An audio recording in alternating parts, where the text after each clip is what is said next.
I was 53 years old when my daughter handed me a garbage bag and called it a gift. Not a real garbage bag. Let me be clear about that. It was a dress. Technically, burnt sienna, they called it on the tag. I would call it the color of a traffic cone after a hard Ontario winter. Polyester, size XL, which I am not. And she handed it to me with a smile so bright it almost distracted me from what she was actually doing. Almost. Her name is Amber. My youngest. She turned 31 in March and got engaged the following June to a man named Derek, who sells commercial flooring in Mississauga and laughs too loudly at his own jokes. I tried to like him. I genuinely tried. He's not a bad person. He just always made me feel like I was standing slightly outside the circle of a conversation, even when I was the one who'd started it. But this isn't really about Derek. It never was. It's about me and Amber, and a pattern that started long before he came along. I should go back a few years because that's where the real story begins. Not at the wedding. At the kitchen table in the house I lived in for 22 years, the one I finally sold after the divorce, with the green tiles in the bathroom that I always hated. And the backyard maple that turned so red in October. It made your chest ache just to look at it. My ex-husband Ray and I split when Amber was 24, and her older sister Meredith was 27. The divorce was not violent or dramatic. It was quiet in the way that really long pain is quiet. The kind that just settles into the walls of a house until one day you realize you haven't laughed in 3 years, and you don't even know when it stopped.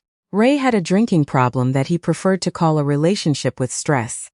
I had a patience problem that I preferred to call 20 years of trying. We parted. We sold the house, we divided the furniture with the particular politeness of two people who no longer cared enough to fight. He moved to Hamilton. I rented a condo in Burlington near the lake, which turned out to be the single best decision of my adult life. Meredith sided with me, not dramatically. She didn't make announcements or cut Ray off. But when I needed help moving boxes in November, she was there. When I sat on my new bathroom floor at 2 in the morning not quite crying, just kind of leaking, she answered the phone. Amber sided with her father again. Not dramatically. She didn't yell or accuse me of anything. She just became slightly unavailable. She had plans when I called. She was tired when I visited. She forgot my birthday that first year after the divorce in a way that didn't feel like forgetting. She sent a text 3 days late that said, "Happy belated mom. Hope you had a nice day," and included a cupcake emoji. I kept showing up anyway. That's what mothers do, or at least what I was raised to believe mothers do. You keep showing up. You bring the casserole. You ask about her work. You pretend the cupcake emoji was enough. For 6 years I kept showing up. Through the new apartment she got with Derek. Through the engagement party I wasn't invited to plan. Through the bridal shower her friends organized that I attended. And smiled through and brought a Le Creuset Dutch oven that cost me $340. Because I wanted her to have something that would last. The wedding was scheduled for the second Saturday in September. Lake Country, Ontario, a venue near Gravenhurst. One of those converted barns that costs $12,000 to rent and looks like something from a magazine. I'd seen the photos on Amber's Instagram. It was beautiful. Dusty rose and sage green. Wildflowers and candlelight. The kind of wedding I would have liked for myself, if I'd known at 24 what I know now. She asked me to be part of the wedding party in February, 7 months before the date. She phoned me on a Sunday evening, which was unusual. We mostly texted and said, "Mom, I want you to be a bridesmaid." She said it warmly. She seemed genuinely happy about it. I cried a little, which I'm not embarrassed to admit. I thought maybe something had shifted between us. I thought this was the beginning of something new. She told me the color was dusty rose. All 5 bridesmaids would be wearing different shades of rose and blush. She showed me a Pinterest board. It was soft and lovely and cohesive. She said she was ordering the dresses herself and would have mine sent to my address once everything was finalized. I offered to come along to the boutique. I said I'd drive up to Barrie where she lived. We could make a day of it. But she said it was already handled. She and the girls had already been. I should have noticed that. I didn't, not at the time. The dress arrived by courier on a Wednesday in late July. I was home from work. I'm a dental hygienist. Wednesdays I'm off. So I was there when it came. I remember I was drinking tea and watching something on Netflix I can't even remember now, because the moment I opened that package, everything else kind of stopped. The dress was orange. Not dusty rose, not blush, not even in the rose family, it was orange. A deep, almost aggressive orange like a persimmon had an argument with a pumpkin and neither one won. The fabric was thin in a way that would photograph terribly, and the cut was, I don't know how to describe it other than to say it was designed for a body 20 years younger and 30 pounds lighter than mine. I held it up in my living room for a full minute before I did anything. My cat Percy came over and sniffed it. Even he seemed unimpressed. I checked the packaging. My name. My address. No note inside, just the dress in a clear plastic bag, folded so I almost didn't see the paper tag still attached. I found the tag. It said the color name, which was listed as Terracotta Flame. The brand was not the same one on the Pinterest board, and tucked just underneath. This is the part that made my stomach drop. There was a small handwritten label that said, in Amber's handwriting, Mom, couldn't get the rose in your size. Hope this works. Hope this works. I sat down on my couch. Percy climbed into my lap. I stared at that label for a long time. The thing is, I know my daughter. I've known her for 31 years. I changed her diapers and held her through ear infections, and helped her study for her high school chemistry exam at midnight, and drove 4 hours to her university. When she called me at 20 years old, crying over a boy's she wouldn't even remember by 25. I know the difference between my daughter making an effort and my daughter making a point. This was a point. I called Meredith that evening. I told her about the dress. There was a silence on her end that said everything. Then she said, Do you want me to come over? I said no. I said I was fine. I sat there being not fine for another hour before I called the bridal boutique that Amber had originally mentioned. I still had the name from the Pinterest board, and asked whether they had any dusty rose or blush dresses in a size 12 or 14. The woman on the phone was very helpful. She told me they had 3 options. She told me they could rush an order. I thanked her and hung up and sat with that information. Here's what I understood in that moment. Amber did not accidentally order me the wrong dress. A size 12 woman does not accidentally end up with a different color and a different brand with a handwritten note already prepared. Someone makes that happen. Someone plans it. And someone smiles when the package goes out. I think she expected me to call her right away, upset. I think she expected tears or anger or pleading. I think the plan, if I want to give it a generous name, was for me to either show up looking ridiculous beside 5 coordinated women in rose tones, or to not show up at all and be blamed for making her wedding about myself. I have to tell you, I spent 3 days thinking about it. I went back and forth. I have a friend named Giselle who works with me at the clinic, and I told her everything over lunch on Thursday. And she said, What are you going to do? And I said, I'm going to wear it. She blinked at me. The orange one? The orange one. Margaret, she said. She calls me by my last name as a joke. She always has. You are a more composed woman than I will ever be. I didn't feel composed. I felt something I don't have a perfect word for. Not quite anger and not quite peace. Something that comes after you've been hurt enough times by the same person that you stop being surprised and start being clear. Who they are, clear about what they want. Clear about what you're not willing to give them. I was not willing to give Amber a scene. I was not willing to give her an out. And I was not willing to disappear. I went to a tailor. A woman named Mrs. Park who has a shop in a strip mall near my condo, and who is, without any exaggeration, an artist. I brought her the dress and explained the situation. She did not ask unnecessary questions. She took in the sides, raised the hem 2 inches, and added a thin belt of her own invention that gathered the fabric at the waist. She told me to wear it with gold jewelry and block-heeled sandals. You will look intentional, she said. I paid her $80. It was the best $80 I have ever spent. I want to tell you about the morning of the wedding because people always ask about that part, and I want to be honest about what it was like. It was not triumphant. It was not a montage. I got up early, earlier than I needed to, and I stood in front of the mirror for a long time. I had my hair blown out the day before. Loose waves, which my hairdresser Tanya said, made me look like I was in a Coldwater Creek catalog, which I chose to take as a compliment. I put on the gold earrings my mother left me. I put on the dress. I looked at myself. I thought about all the times I'd shown up for Amber even when she made it clear she'd rather I hadn't. The birthday parties I organized. The move I helped her with. The Sunday dinners she canceled at the last minute. and the ones she came to with Derek and spent the whole time on her phone. I thought about the Le Creuset Dutch oven. I thought about the handwritten note. Hope this works. Then I put on my sandals, picked up my purse, and drove to Gravenhurst. The venue was breathtaking, honestly. Even under the circumstances, I'll give her that. The barn had been strung with Edison lights, and the wildflower arrangements were tall and loose, and the whole place smelled like late summer, and something floral I couldn't name. The other bridesmaids. 5 women in their late 20s and early 30s, all friends of Amber's, were already assembled near the bridal suite when I arrived. They saw me, and there was a moment.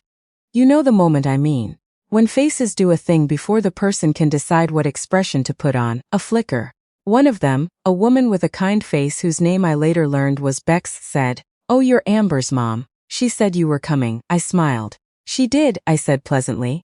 Bex's eyes went very quickly to my dress and then back to my face. To her credit, she recovered well. "You look lovely," she said, and I believe she meant it, or at least she meant some version of it. Amber herself appeared, about 20 minutes later from the back room, where she'd been with her hair and makeup team. When she saw me, standing there in the terracotta Uffles dress that Mrs. Park had turned into something actually wearable, something passed over her face. It was fast, but I've known that face for 31 years. She had expected me to leave. I could see it in the 2-second recalibration before the smile came back. She had either expected me to call her furious and refuse to come, or to show up looking so catastrophically out of place that I'd excuse myself in embarrassment. She had not expected this.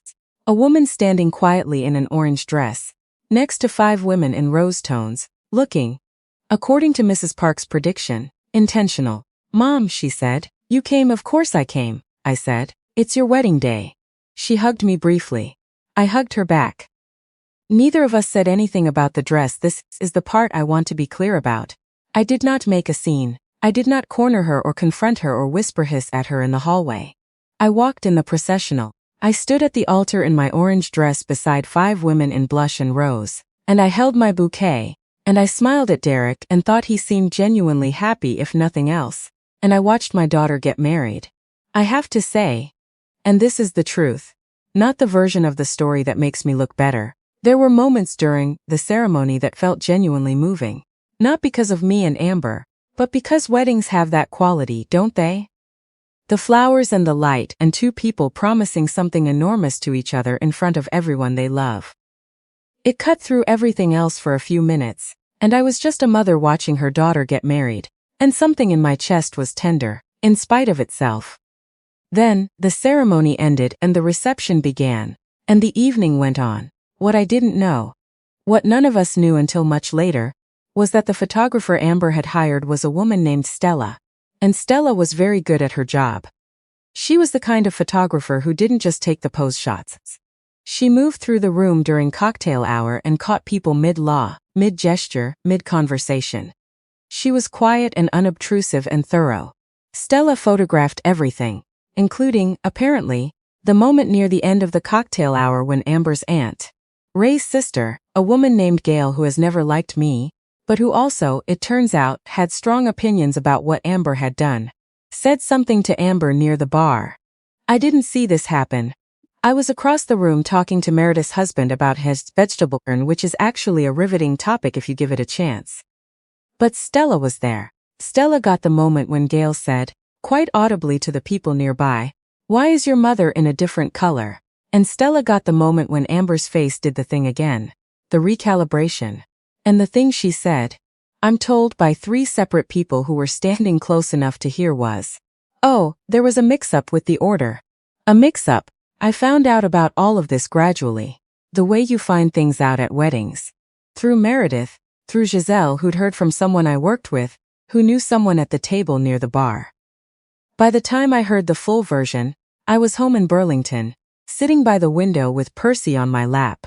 The orange dress folded over the back of my armchair. The photos arrived 8 weeks later, because Stella ran a small operation and did all her own editing. Amber texted me a link to the online gallery with a note that said, "Finally, hope you like them." I clicked through. They were stunning as photographs. Stella was talented. The light at golden hour made everything warm and soft and beautiful. And there, in photo after photo, was the wedding party. 5 women in blush and rose tones and 1 woman in terracotta flame. Here's the thing about a color like that in a photograph, against the dusty rose, against the wildflowers, against the sage and the candlelight. It doesn't look like a mistake. It looks deliberate. It looks like an accent color. In the group shot on the steps of the barn, I am the visual anchor. Not the distraction, the anchor. And Stella, being the artist she was, had included a candid from cocktail hour. It wasn't mean-spirited or obviously pointed. It was just there. 2 women near the bar, mid-conversation, one of them with an expression you could read a dozen ways. Gail, leaning in. Amber caught between. Amber called me 2 days after she sent the gallery link. She did not mention the photo. She mentioned the dress, sort of sideways, by saying, I feel like maybe the ordering situation could have gone smoother. I said it all worked out fine. She said you looked good. Mrs. Park does great work, I said. Yes, she does. There was a pause. This Amber said, and I want to be accurate here because the words mattered. I thought you might not come. I let that sit for a moment. Then I said, I know you did. Another pause. Longer. I'm glad you came, she said.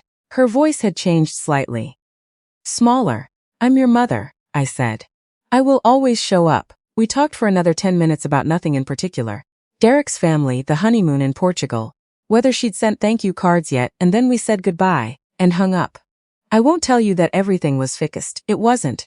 You don't fix 30 years of a complicated thing in a single phone call. But something had shifted in a way I could feel. Not because I'd won anything. Not because she'd admitted anything or apologized for anything. But because she knew that I knew, and she knew I had shown up anyway.